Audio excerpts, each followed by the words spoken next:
नमस्कार दोस्तों, स्वागत है आपका एग्जाम वॉरियर के ऑनलाइन स्टडी प्लेटफॉर्म पर। तो आज हम मॉक टेस्ट नंबर 9 करेंगे। इसमें मैंने काफ़ी बेहतरीन क्वेश्चंस इसमें इंक्लूड किए हुए हैं। तो चलिए शुरू करते हैं। सबसे पहला क्वेश्चन, तो सबसे पहला है मिक्सचर एंड एलिगेशन का। इसमें कहा गया है एक मिश्रण में 40 लीटर मिश्रण है, टॉनिक और पानी का रेशियो दिया गया है 3:1। इस मिश्रण को 7:2 बनाने के लिए कितना और पानी मिलाना आवश्यक है। तो कितना पानी मिलाना होगा ये हमसे पूछा गया है। अब आपने करना क्या है, वीडियो को एक बार पॉज करना है और खुद से ट्राई करनी है इस क्वेश्चन को करने की।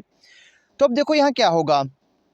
सबसे पहले 40 लीटर मिश्रण है टोटल, उसमें 3% तो टॉनिक है और 1% पानी है, तो मतलब टोटल ये 4 होगा। तो 4 से इसे डिवाइड करो 10, 1:10 निकल कर आ रही है। तो जो टॉनिक है वो 30 है और जो जल है वो 10 लीटर की क्वांटिटी में है। तो अब इस मिश्रण को 7:2 बनाना है।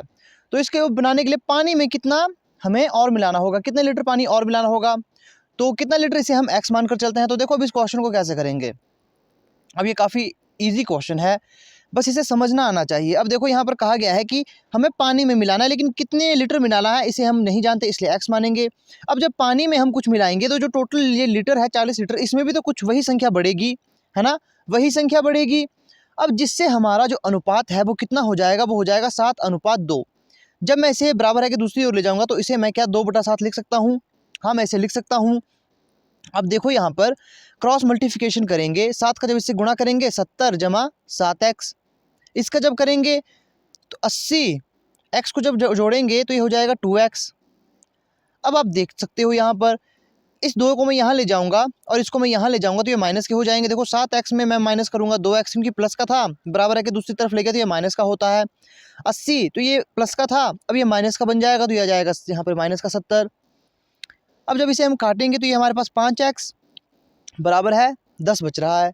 अब इस 5 से इसे काटेंगे 2, तो x की जो हमारे पास वैल्यू निकल कर आई वो है, मतलब पानी में हमें 2 लीटर और पानी मिलाना होगा, जिससे हमारा अनुपात क्या हो जाएगा 7:2। तो ये था पहला क्वेश्चन मिक्सचर एंड एलिगेशन का।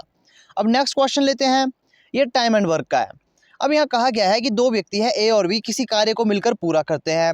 ये दोनों उसी कार्य को अकेला एक तो 30 दिन में कर रहा है और एक 40 दिन में पूरा कर सकते हैं। इन्हें 2100 का भुगतान किया जाता है। बी का हिस्सा कितना होगा। अब इस क्वेश्चन को कैसे करते हैं, बिल्कुल आसान सा क्वेश्चन है।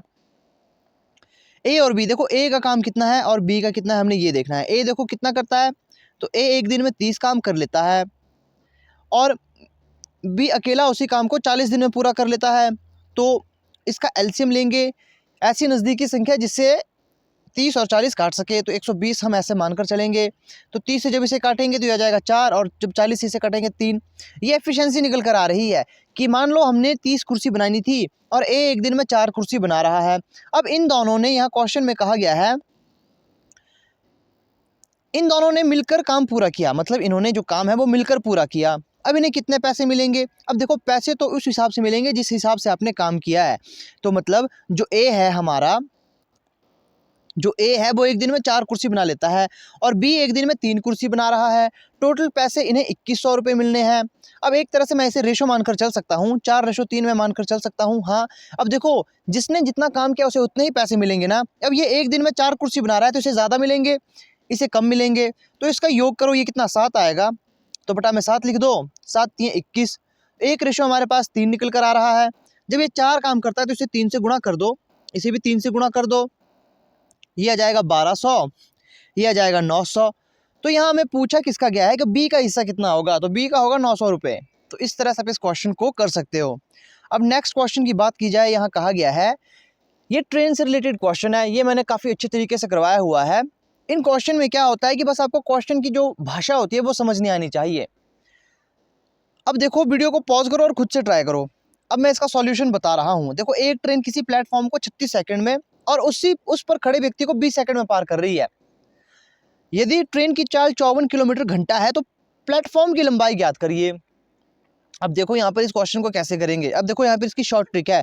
जब भी आपके पास ऐसा दिया गया जाए कि एक ट्रेन किसी प्लेटफॉर्म को, ये प्लेटफॉर्म है, इसे कवर करती है 36 सेकंड में और प्लेटफॉर्म पर खड़े व्यक्ति को कितने में, 20 सेकंड में पार कर रही है। अब एक चीज़ मुझे बताओ, व्यक्ति की कोई अपनी लंबाई होती है, व्यक्ति की कोई अपनी लंबाई होती है, नहीं होती है। अब व्यक्ति को पार कर रही है 20 सेकंड में, इसका मतलब वो अपनी ही लंबाई कितने 20 सेकंड में कवर कर रही है। कितने 20 सेकंड में कवर कर रही है अपनी ही लंबाई। तो 36 में से माइनस कर लो 20, 16 बजकर आया। तो अब हम जानते हैं हमारे पास 16 यहाँ टाइम दिया गया है, हमारे पास स्पीड दी गई है, हमने डिस्टेंस फाइंड करना है। तो गुणा कर लो इसको, डिस्टेंस का यही फॉर्मूला होता है ना, स्पीड गुणा टाइम। तो यहाँ पर हमारे पास स्पीड निकल कर आई कितनी, इसकी स्पीड है 54 किलोमीटर प्रति घंटा, है ना, 54 किलोमीटर प्रति घंटा है। और यहाँ पर हमारे पास टाइम कितना निकल कर आया, 16 सेकंड, क्योंकि हमने इसको माइनस किया इससे। अब हम यहाँ जानते हैं कि हमारे पास जो आंसर है वो मीटर पर सेकंड में है। तो इसे कैसे करेंगे, तो यहाँ पर हम 5/18 का भी गुणा कर देंगे।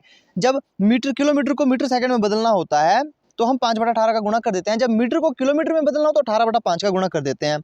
तो अब देखो यहाँ पर क्या होगा, ये 18 से कटेगा, 18 3 54 होता है, 3 5 15, और 16 को जब 15 से गुणा करेंगे तो हमारा आंसर आ जाएगा 240 मीटर। 240 मीटर। एक बार मैं इसे कंफर्म कर लेता हूँ। देखो हमारे पास ये आ गया 18 3 54 आ गया, ठीक है। फिर हमने 3 से गुणा कर लेंगे तो 15, 16 को जब 15 से गुणा करेंगे तो 5 के 30, 3 हसल, तो ये आ जाएगा हमारा यहाँ पर 5 एकम 5, तो यहाँ पर 8 6 और 1, तो ये 0 4 2, हाँ 240 मीटर हमारा यहाँ पर आंसर आ जाएगा। आई होप आपका भी यही आंसर आया होगा। अब नेक्स्ट क्वेश्चन की बात की जाए, ये है हमारा परसेंटेज से रिलेटेड। अब इस क्वेश्चन को आप ध्यान से पढ़िए। यहाँ कहा गया है कि यदि एक फैक्ट्री का उत्पादन 8% प्रति वर्ष की दर से बढ़ रहा है तो 2004 में इसका उत्पादन 70 लाख टन था, तो 2006 में इसका उत्पादन कितना होगा। अब यहाँ देखो, इस क्वेश्चन को अगर आप ध्यान से समझोगे तो हो ना हो ये कंपाउंड इंटरेस्ट से काफ़ी मेल खा रहा है, क्योंकि कंपाउंड इंटरेस्ट में भी क्या होता है कि इंटरेस्ट को जोड़कर फिर उस इंटरेस्ट पे ही ब्याज लगता है, तो परसेंटेज में भी ऐसे ही होता है। तो बस करना क्या है, पी मान लिया हमने यहाँ पर 70, कंपाउंड इंटरेस्ट का फॉर्मूला लगा रहा हूँ मैं यहाँ पर, और यहाँ पर हो जाएगा आपका 1 प्लस रेट कितना है कि 8% बढ़ रहा है प्रति वर्ष। कितने वर्षों का पूछा गया है, 2004 से 2006 का, मतलब 2 वर्षों का पूछा गया है। तो बस इसे सॉल्व कर लो, 4 दूने 8, 25 चौके 100, 25 से कम 25, 25 4 कितना होगा,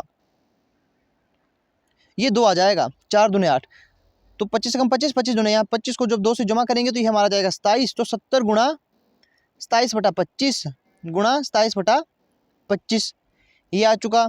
अब जब इसे काटेंगे 25 से कम 5 25, तो इस तरह से आएगा। जब इसे पूरा काटेंगे आप, जब इसे गुणा करोगे 14 को 27 से और फिर 27 से, फिर इसे जब गुणा करोगे भाग दोगे तो आपके पास जो संख्या आएगी वो आएगी 81.64, तो ये इतना लाख टन बढ़ जाएगा। अब देखो एक तरीका तो आपके पास क्या था, एक तरीका था आपके पास 70 फिर गुणा 8/100 करो, है ना, एक तरीका ऐसा था। या फिर आप सीधा सिंपल तरीका आप ऐसा भी कर सकते हो। देखो जब आप ऐसा करोगे तो आपने पहले देखो इससे जोड़ना था, फिर जो आपके पास इंटरेस्ट निकल कर आता वो आपने उस 70 में जोड़ देना था, है ना। फिर उस जो जोड़ा हुआ है जो टोटल संख्या, ये मान लो जैसे यहाँ पर अगर कुछ 74 आ जाता तो उस पर 8% निकालना था। तो इससे बेहतर होता कि हमने सिर्फ सीधे यहाँ पर फॉर्मूला लगाया कंपाउंड इंटरेस्ट का। अब कंपाउंड इंटरेस्ट का फॉर्मूला यहाँ लगा कैसे, अब एक चीज़ मुझे देखो, यहाँ पर मुझे बताओ, यहाँ पर कहा गया है 8%। देखो एक साल तो उसका 8% जुड़ेगा, अब दूसरी साल ये 8% जो हमने निकाला था ना पहले साल पर, ये भी ऐड होगा और फिर 8% निकलेगा। तो हो ना हो कंपाउंड इंटरेस्ट की ही बात आई, तो यहाँ पर मैंने कंपाउंड इंटरेस्ट का फॉर्मूला लगाया, जिससे आसानी से मैंने इसे फाइंड कर लिया। अब नेक्स्ट जो इम्पोर्टेंट क्वेश्चन है वो है हमारा सिटिंग अरेंजमेंट, जो कि किस पे है, रेक्टेंगुलर टेबल का। अब रेक्टेंगुलर टेबल का ये है। अब यहाँ कहा क्या गया है, इस क्वेश्चन को ज़रा आप ध्यान से देखोगे तो यहाँ कहा गया है कि 8 लोग हैं, तो सीधे सबसे पहले आपने करना क्या है, 8 लोगों के लिए टेबल में जगह बना देनी है। कितने लोगों के लिए, 8 लोगों के लिए। ये रेक्टेंगुलर टेबल हमारा है, तो 8 लोग देखो 1 2 3 4 5 6 7 8। एक और पॉसिबिलिटीज़ लेके चलनी है, हमेशा मैं कहता हूँ कि 2 पॉसिबिलिटी मानकर चलनी है, क्योंकि एक गलत हो जाए तो दूसरी पॉसिबिलिटी टिकी रहती है। अब उम्मीद करूंगा मैं आपसे कि आप वीडियो को पॉज करेंगे और उसके बाद ही इस क्वेश्चन को करना शुरू करेंगे, क्योंकि अब आपको ये क्वेश्चन आने चाहिए, परीक्षा काफ़ी नज़दीक है और आपको भी ये क्वेश्चन आने चाहिए। और अगर नहीं आते तो घबराइए नहीं, आप प्रैक्टिस करोगे तो आपको आ ही जाएंगे। अब देखो यहाँ कहा क्या है, 8 लोग हैं, JKLMNOP और Q एक आयताकार मेज़ के चारों ओर इस तरह बैठे हैं कि उनमें से 4 मेज़ के कोनों पर और 4 प्रत्येक के बीच में बैठे हैं। मतलब 4 यहाँ कोने में बैठे हैं और 4 बीच में बैठे हैं, मान लिया। सभी केंद्र की ओर मुंह कर बैठे हैं, ये मेन लाइन है। केंद्र की ओर मतलब ये यहाँ कर रहा है फेस, है ना। अगर कहा जाता केंद्र के बाहर तो यहाँ को होता, तो लेफ्ट और राइट बदल जाते हैं, इस चीज़ का ध्यान रखना है, पूरा क्वेश्चन यहीं से बदल जाता है। तो ये केंद्र की ओर देख रहे हैं, ठीक है, मान लिया। अब ना तो जे और ना ही ओ एम का तत्काल पड़ोसी है, ठीक है, ये भी मान लिया। अब इससे हम क्वेश्चन तो शुरू कर नहीं सकते। आगे कहा गया है एल ओ के बाएं से चौथे स्थान पर बैठा है, ठीक है, यहाँ पर हमें क्लू मिल चुका है। या इस वाली लाइन में कहा गया है कि एल जो है वो ओ के बाएं चौथे स्थान पर बैठा है। अब मान लो पहले कंडीशन में मानता हूँ, देखो अब यहाँ पर दो कंडीशन बैठती है, हो सकता है ओ हमारा यहाँ आए या हो सकता है ओ यहाँ आए। अब सर्कल वाला क्वेश्चन होता तो कहीं भी बिठा लो, आंसर एक ही आता। लेकिन रेक्टेंगुलर बेस्ड में क्या होता है कि कई बार डायगोनली अपोजिट पूछ लिया जाएगा, या फिर आपसे कहा जाएगा कि जो ओ है वो यहाँ पर बीच में नहीं बैठा। तो यहाँ पर दो पॉसिबिलिटीज हम मानकर चलेंगे कि हमें नहीं पता कि ओ यहाँ बैठ सकता है या यहाँ, तो पहले पॉसिबिलिटी में मानकर चलूंगा ओ यहाँ बैठा है, बाएं चौथा, तो बाएं और इसका ये होगा, तो चौथा देखो कहाँ आएगा, तो चौथा आएगा 1 2 3 4, एल यहाँ मान लिया और यहाँ मैं ओ यहाँ मानूंगा, तो इसका एल कहाँ आएगा, तो इसका एल आ जाएगा बाएं चौथा यहाँ पर। अब नेक्स्ट लाइन में क्या कहा गया है, एन किसी भी पक्ष के बीच में नहीं बैठा, मतलब एन यहाँ ऐसे बीच वाली संख्या पे नहीं बैठा, ठीक है, मान लिया हमने। ओ जे के दाएं दूसरे स्थान पर बैठा है, ओ जो है वो जे के दाएं दूसरे स्थान पर बैठा है। अब जे हमारा यहाँ आ जाएगा इस कंडीशन के अनुसार, ओ जे के दाएं दूसरे स्थान पर, इस कंडीशन में जे यहाँ आ जाएगा। अब जे यहाँ क्यों आया, क्योंकि कहा है कि ओ जो है वो जे के दाएं, मतलब जे जहाँ भी बैठा है उसके दाएं दूसरा, दायां मतलब इस और दूसरा ओ बैठा है। तो ठीक है, आगे देखते हैं आगे क्या कहा गया है।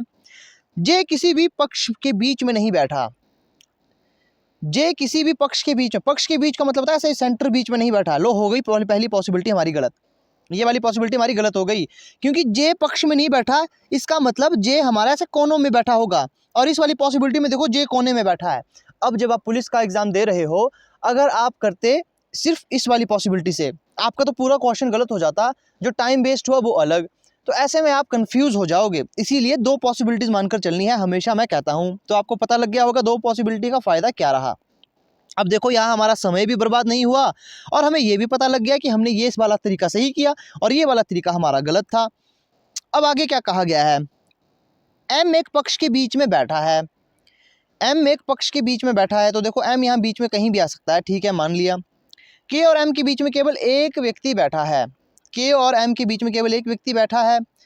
अब देखो के और एम के बीच में एक व्यक्ति बैठा है, अब जब हम के को अगर हम यहाँ बिठा लें, के और एम, तो एक व्यक्ति यहाँ बैठ रहा है, ठीक है, एक पॉसिबिलिटी तो ये हो गई। अगर के यहाँ आएगा तो एम यहाँ आ रहा है, ये भी हो गया। अब के यहाँ भी आ सकता है, एम यहाँ भी आ सकता है, तो इसकी भी कन्फ्यूज़न बहुत ज़्यादा है, तो अभी हम इसे रहने देंगे। आगे देखते हैं क्या कहा है। आगे कहा है कि पी ओ का निकटतम पड़ोसी नहीं है। हाँ, और एक और बात जो हमने पहले देखी थी, ना तो जे और ना ही ओ एम का तत्काल पड़ोसी है। तो अब यहाँ से क्वेश्चन हमारा सॉल्व हो रहा है, एम मतलब यहाँ नहीं आएगा, एम यहाँ नहीं आएगा।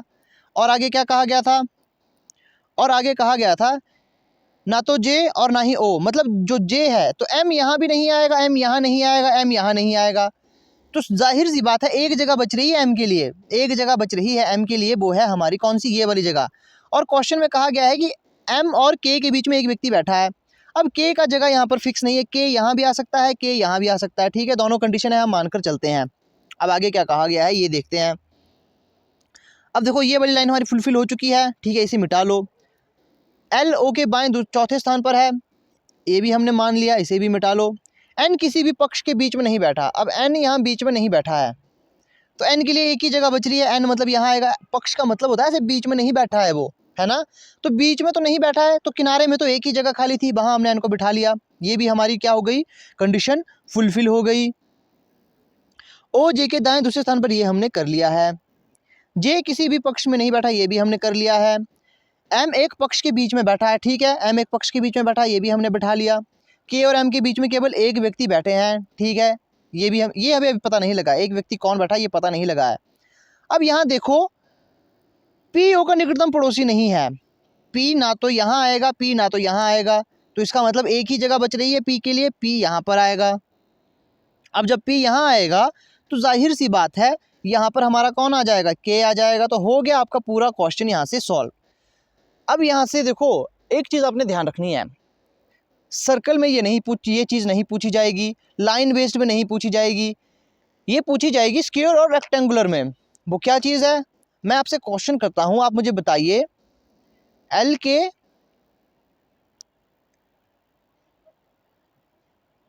एल के डायगोनली अपोजिट कौन बैठा है?